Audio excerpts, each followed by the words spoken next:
안녕하세요. 우리가 매일 쓰고 버는 돈. 근데 이 돈이 대체 뭘까요? 그리고 도대체 어디서 어떻게 생겨나는 걸까요? 아마 대부분은 그냥 중앙은행에서 찍어낸다고 생각하실 텐데요.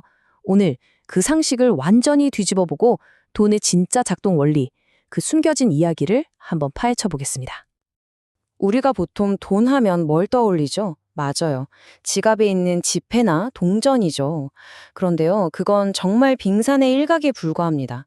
우리가 쓰는 돈의 거의 대부분은 사실 우리 눈에 보이지도 않는 형태로 존재하거든요. 자, 경제학에서는 돈을 좀 나눠서 봐요. M1, M2, 뭐 이렇게 부르는데요. 어렵지 않아요. M1은 우리가 당장 쓸 수 있는 돈, 그러니까 지갑 속 현금이나 체크카드 같은 거죠. M2는 여기에다가 뭐 단기 예금처럼 금방 현금으로 바꿀 수 있는 것까지 합친 좀 더 넓은 개념의 돈이에요. 근데 진짜 놀라운 건 이겁니다. 이 그림 한번 보세요. 우리가 돈이라고 부르는 것의 대부분이 사실 종이도 아니고 쇠붙이도 아니에요. 그냥 은행 컴퓨터에 찍혀 있는 숫자라는 거죠. 네, 바로 그겁니다. 우리가 흔히 아는 중앙은행만 돈을 만드는 게 아니에요. 바로 우리가 매일같이 거래하는 일반 상업은행들, 이 은행들이야말로 돈을 만들어내는 진짜 주인공 중 하나입니다. 지금부터 딱 하나의 예금이 어떻게 돈의 양을 몇 배로 불리는지 그야말로 마법 같은 여정을 한번 따라가 보시죠.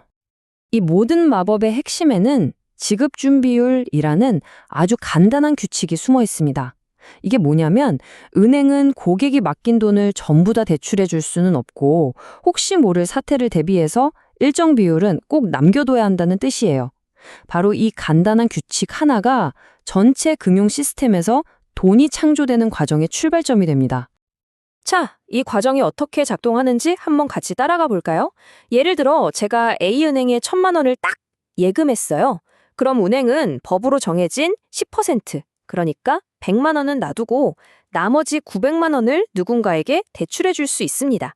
근데 여기서 중요한 건 그 900만 원이 그냥 사라지는 게 아니라는 거예요. 돈을 빌린 사람이 그 돈을 B은행에 또 예금을 하겠죠? 그럼 B은행은 또 거기서 10%인 90만 원을 떼고 810만 원을 또 대출해 줄 수 있는 거죠.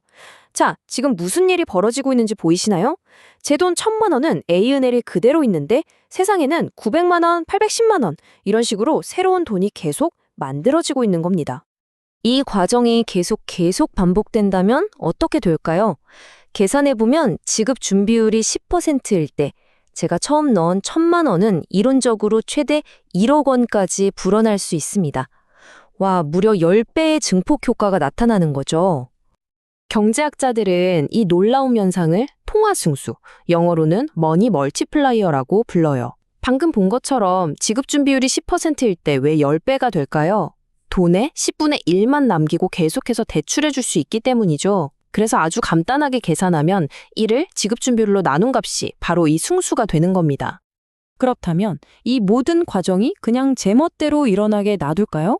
당연히 아니겠죠. 이 모든 과정을 뒤에서 조율하는 존재가 있습니다.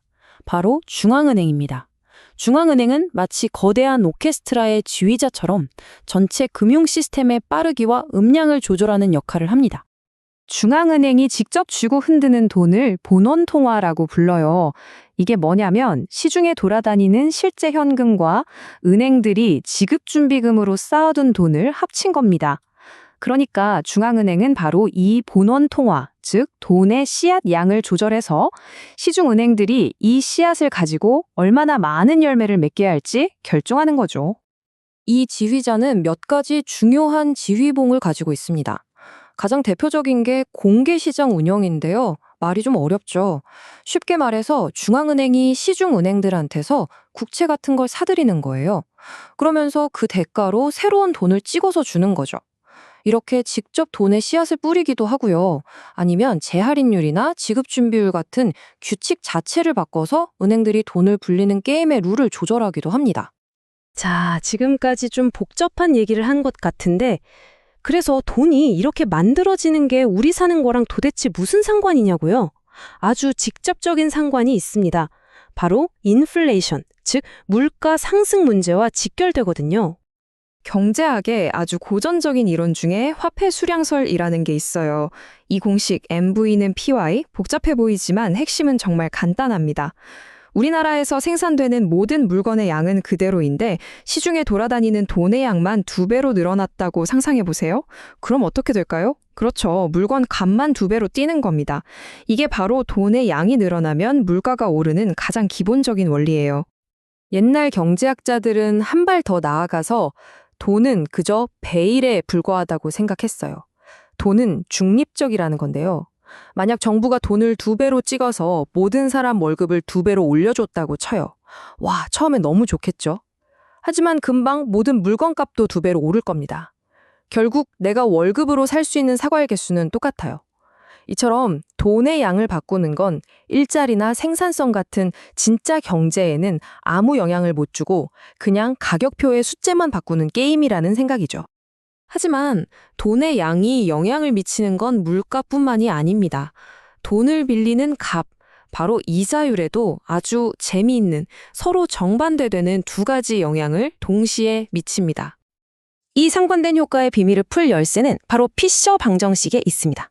자, 은행에 예금했더니 이자를 5% 준대요. 이게 우리가 눈으로 보는 명목 이자율입니다. 근데 1년 뒤에 물가가 3% 오를 것 같아요. 이게 기대 인플레이션이죠. 그럼 사실상 내 돈의 진짜 가치, 즉 구매력은 2%만 늘어난 셈이잖아요. 이게 바로 실질 이자율입니다.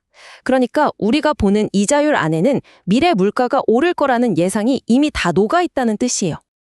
여기서부터 정말 흥미로운 줄다리기가 시작됩니다. 중앙은행이 돈을 시중에 확 풀었어요. 그럼 당장은 시장에 돈이 넘쳐나니까 돈 빌리기가 쉬워지겠죠? 그래서 이자율이 쭉 내려갑니다. 이걸 유동성 효과라고 해요. 그런데 시간이 좀 지나면 사람들이 슬슬 생각하기 시작하는 거죠. 돈이 이렇게 많이 풀렸으니까 앞으로 물가가 오르겠는데? 그럼 돈을 빌려주는 사람 입장에서는 나중에 돈 가치가 떨어질 걸 생각해서 이자를 더 높게 받아야 손해를 안 보겠죠? 그래서 결국 이자율은 다시 올라가게 됩니다. 이게 바로 피셔 효과예요. 그러니까 단기적으로는 이자율을 내렸다가 장기적으로는 오히려 오르게 만드는 거죠. 이런 추상적인 얘기가 왜 중요하냐고요? 이건 그냥 경제학 교과서에만 있는 얘기가 아니에요. 여러분의 주택담보대출 금리, 자동차 할부금리, 내 예금 통장에 찍히는 이자, 그리고 기업들이 사업을 확장하기 위해 돈을 빌리는 비용까지 우리 삶과 경제 전체의 건강 상태를 결정하는 정말 핵심적인 변수이기 때문입니다. 자, 지금까지 들어보면 마치 중앙은행이 모든 걸 좌지우지하는 절대적인 존재처럼 느껴지죠? 그런데 현실은 조금 더 복잡합니다. 이 시스템은 그렇게 딱딱 맞아떨어지는 완벽한 기계가 아니거든요. 바로 통화 공급의 내생성이라는 개념 때문이에요. 말이 좀 어려운데 이런 겁니다. 중앙은행이 아무리 돈의 씨앗을 많이 뿌려도 만약 사람들이 앞으로 경제가 안 좋을 것 같아 하면서 돈을 안 쓰고 그냥 집에 쌓아두기만 한다면 어떨까요? 또 은행들이 지금 대출해주면 떼일 위험이 너무 커 라면서 대출 창고를 꽁꽁 닫아버리면요. 이렇게 중앙은행의 의도와는 전혀 상관없이 수많은 사람들과 은행들의 심리 그리고 그들의 선택이 돈이 도는 속도와 양을 결정해버릴 수 있다는 겁니다. 결국 돈의 공급이라는 건 중앙은행의 정교한 계획과 시장에 참여하는 수많은 사람들의 예측 불가능한 심리 사이에서 벌어지는 끊임없는 줄다리기인 셈입니다. 그래서 마지막으로 이런 질문을 던져보고 싶네요. 수백만, 수천만 개의 개별적인 선택들이 모여서 만들어지는 이 거대한 유기체 같은 시스템을 과연 중앙은행이라는 단 한 명의 지휘자가 완벽하게 통제할 수 있을까요? 여러분의 생각은 어떠신가요?